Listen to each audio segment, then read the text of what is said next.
So, where does that leave us? Is football really under attack from corruption? Or are we simply living in an era where every controversial decision instantly becomes conspiracy? The truth is probably somewhere in between, because there are two completely different stories being told at the same time.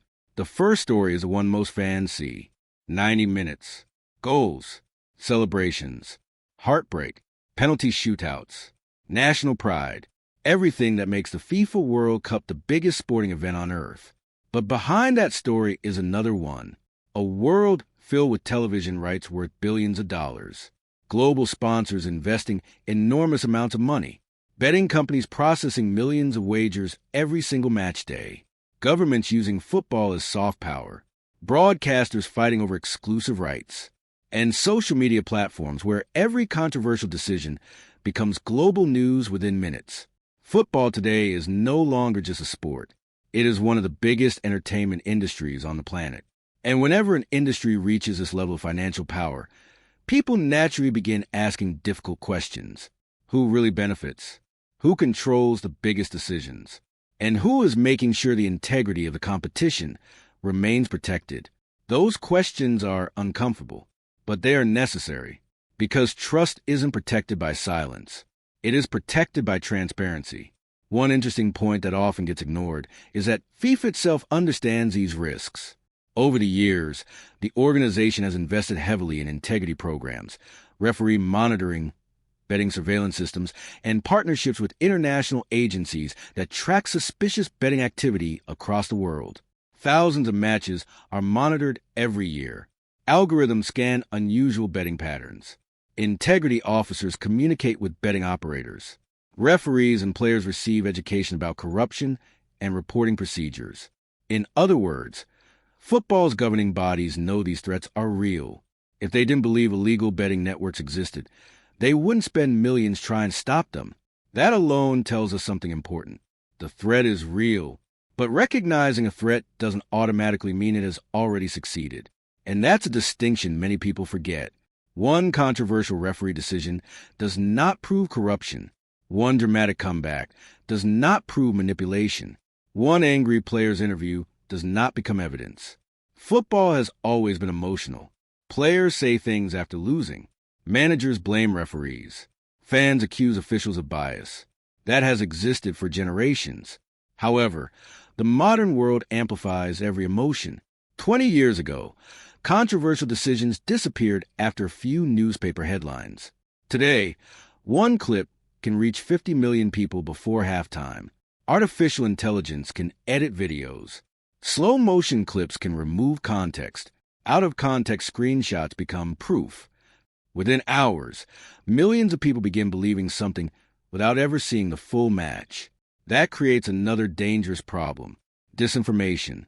Sometimes the greatest threat isn't corruption itself. It's misinformation spreading faster than facts.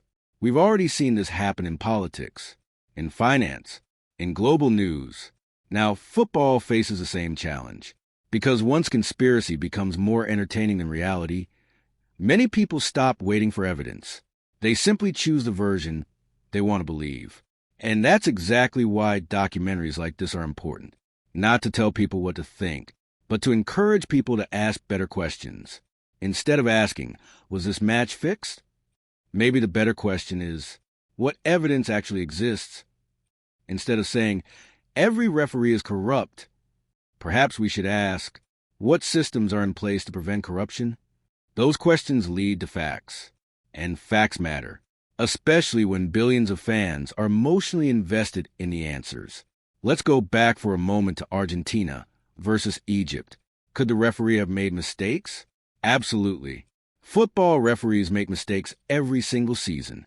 VAR itself exists because human beings are not perfect. Could Egypt feel robbed after losing a 2-goal lead? Of course. Every player would feel exactly the same. Could those emotions lead accusations that later prove untrue? History tells us yes. That has happened many times before. But at the same time, should organizations like FIFA simply dismiss fans' concerns? Absolutely not, because trust is earned through accountability.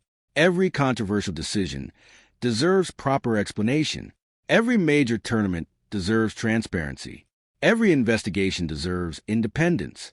The stronger the governance becomes, the weaker conspiracy theories become. That is the real lesson here. Ironically, the biggest danger facing football may not be corruption itself. It may be the loss of confidence in the institutions responsible for protecting the game. Because imagine a future where every World Cup winner faces the same reaction online. They only won because FIFA wanted them to. They were protected by referees. The tournament was already decided. Even if none of those claims were true, the damage would already be done. A sport survives because people believe the result was earned. Take that belief away, and every trophy becomes questionable. Every celebration becomes controversial. Every champion becomes doubted. Football can survive bad refereeing decisions. Football can survive shocking upsets. Football can survive missed penalties. But football cannot survive permanently losing the trust of its own fans.